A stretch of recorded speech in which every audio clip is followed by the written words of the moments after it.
नमस्कार, मैं हूं अभिषेक उपाध्याय। आप देख रहे हैं टॉप सीक्रेट।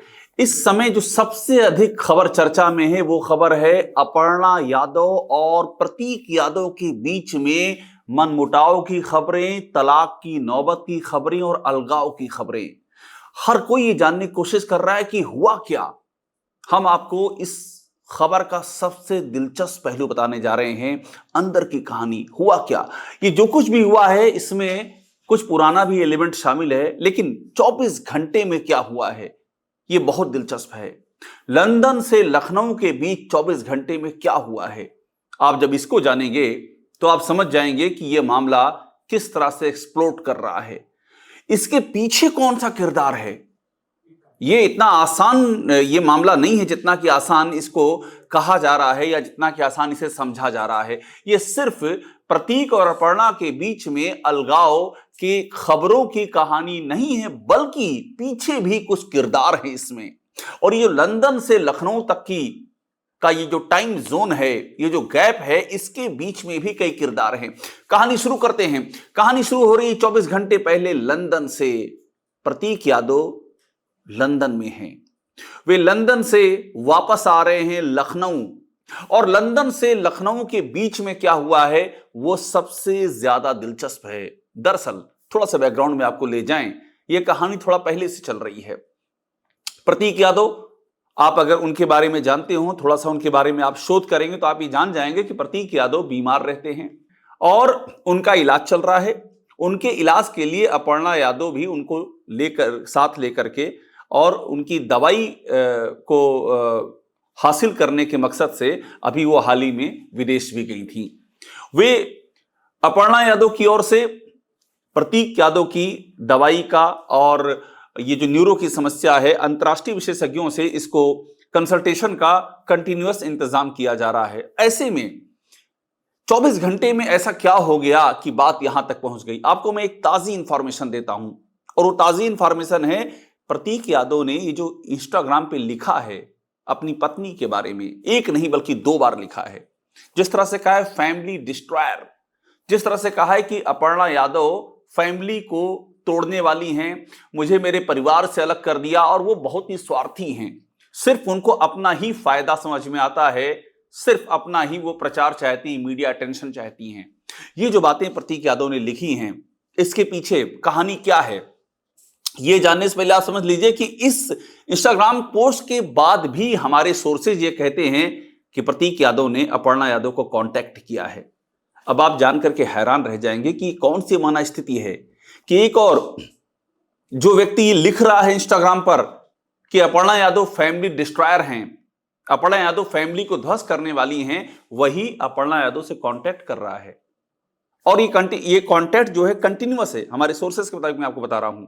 और यहां तक कि हमारे सोर्सेज ये बताते हैं कि प्रतीक यादव लौट रहे हैं, और ये भी उनकी ओर से कहा गया है एज पर सोर्सेज कि जब वो आए तो अपर्णा उनको रिसीव करने भी आए। अब आप समझिए कहानी क्या चल रही है।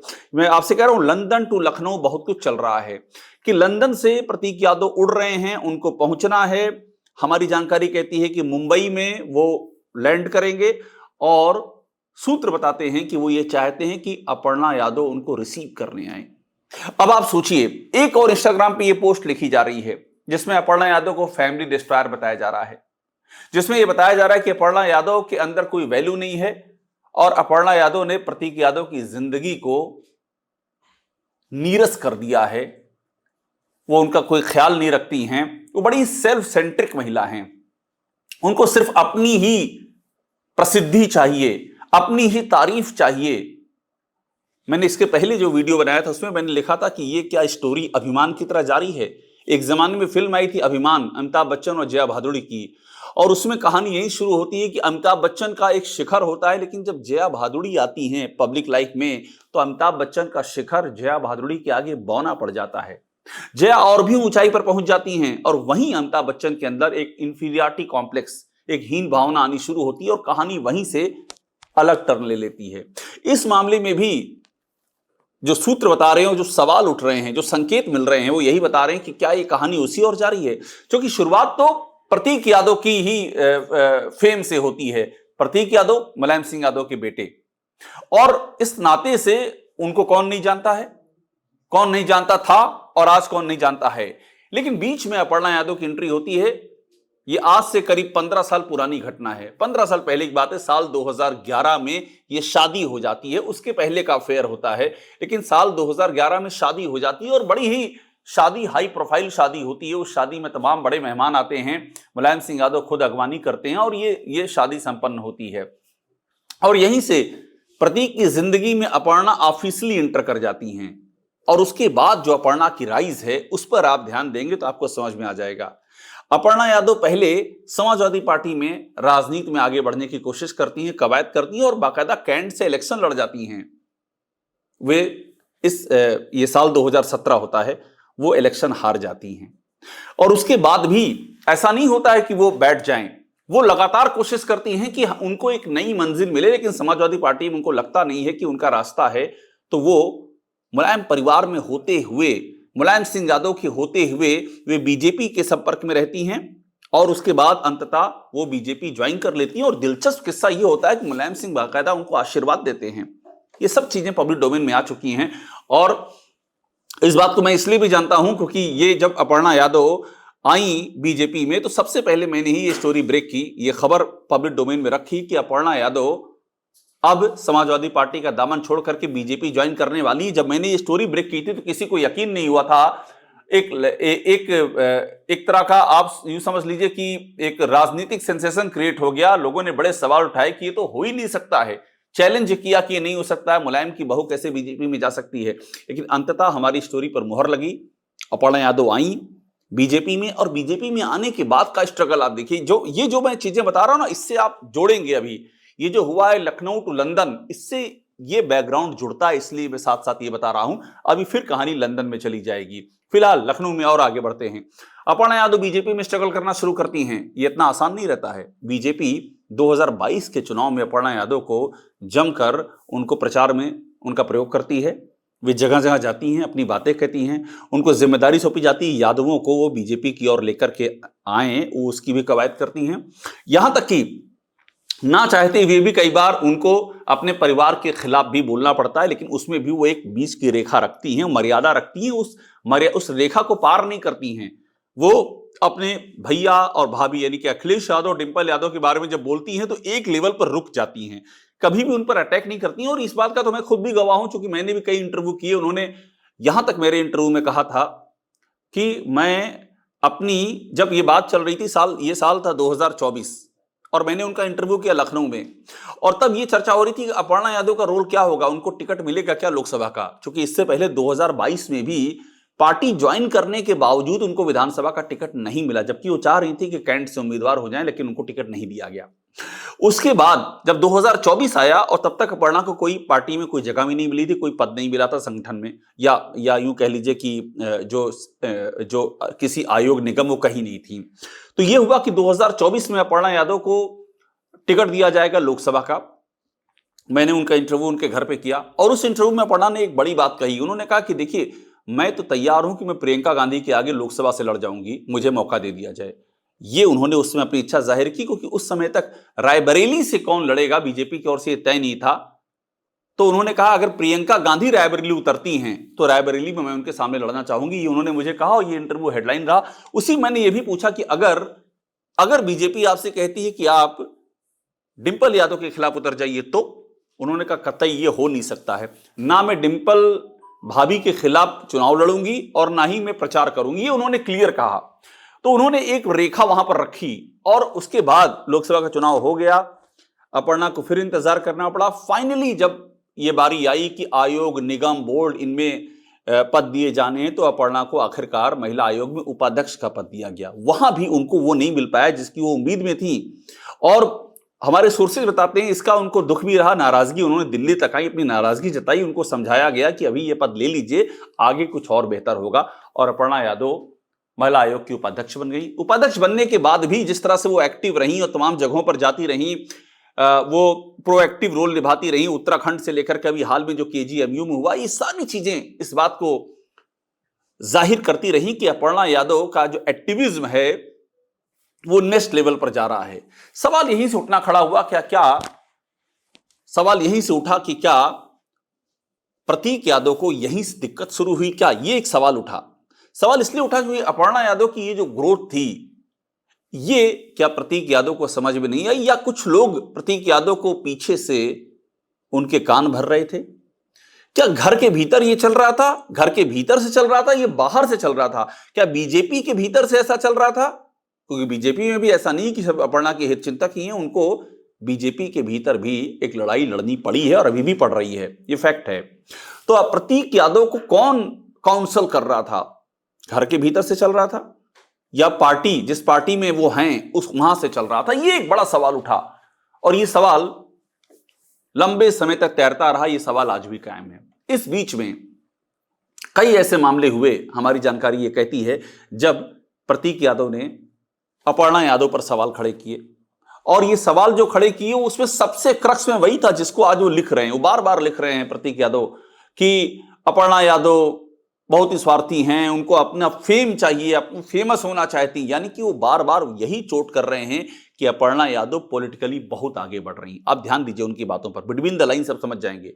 और वो ठीक लिख रहे हैं, जो वो लिख रहे हैं वही हुआ भी है। हमारे सोर्सेज ये बताते हैं कि अपर्णा यादव और प्रतीक यादव के बीच जो कन्फ्रंटेशन हुआ है इस बीच में, उसमें यही बात सामने आई है उभर करके कि ये क्या है, ये जो ग्रोथ है ये क्या है, क्यों है ये। और कहानी यहां से आकर के एक नया टर्न लेती है कि इसके पीछे भी कुछ ताकतें थी जो अपर्णा के इस ग्रोथ को चेक करना चाहती थी, रोकना चाहती थी। क्या प्रतीक यादव उसकी एक कड़ी बन गए, ये सवाल है। क्या वो इसका किरदार बन गए? अब दूसरा, प्रतीक यादव, हमारी जानकारी ये भी कहती है कि अपर्णा यादव ने इस पूरी, ये कहानी लंबे समय से चल रही थी, लेकिन अपर्णा ने इस पर पर्दा डाल के रखा हुआ है। आज तक अपर्णा ने कभी भी इसको सामने लाने की कोशिश नहीं की। बीच में एक बार और ऐसा हुआ था जब प्रतीक यादव ने अपने इंस्टाग्राम पे एक हिंट दे दिया था अपर्णा यादव से रिश्तों में तल्खी को लेकर के, मगर कुछ समय में वो ट्वीट, वो इंस्टाग्राम की पोस्ट उन्होंने डिलीट कर दी। अपर्णा ने कुछ भी नहीं कहा, उसको अंडर द कारपेट जाने दिया, उसको दब जाने दिया, कुछ भी नहीं कहा। अभी भी हमारी जानकारी है, जो 24 घंटे बीते हैं उसमें मामला यही सामने आया है कि जो बातें होती हैं वो आमने सामने करते हैं, इसको सोशल मीडिया में क्यों लाना, ये चल रहा है। अपर्णा यादव कंटिन्यूअस ये बात कर रही हैं कि इसको जो हमारे सोर्सेस कहते हैं, क्योंकि मैं अब जाहिर सी बात है, आप भी सोचेंगे कि अपर्णा यादव प्रतीक यादव के बीच की बात है, ये कैसे पता चल रही है? दरअसल किरदार और भी हैं। सबसे अहम बात है जो मैं शुरू से कह रहा हूं कि किरदार इसमें और भी हैं, और किरदार जब दो से ज्यादा होते हैं तो बातें पता चलती हैं। तो इसलिए ये भीतर की कहानी भी सामने आ रही है कि अपर्णा यादव ने कहा, कई बार कहा कि ये सब इंस्टाग्राम की पोस्ट हटाओ, लेट्स टॉक, हम बात करते हैं। और लंदन टू लखनऊ ये कम्युनिकेशन चल रहा है कि ये खत्म करते हैं। और इसका भी इशारा किया कि अगर कोई पीछे से साजिश कर रहा है तो उसके बारे में भी बात करनी चाहिए, उसको भी सामने लाना चाहिए। और मैं आपको एक बात और बता रहा हूं, ये मुमकिन है कि अपर्णा यादव, अगर ये स्थितियां ऐसे एस्केलेट होती रहीं, अभी दो चांसेस हैं। एक तो ये कि मामला, प्रतीक लंदन से लौट रहे हैं, मुंबई और फिर वहां से लखनऊ, उनके आने के बाद एक राउंड परिवार बैठेगा।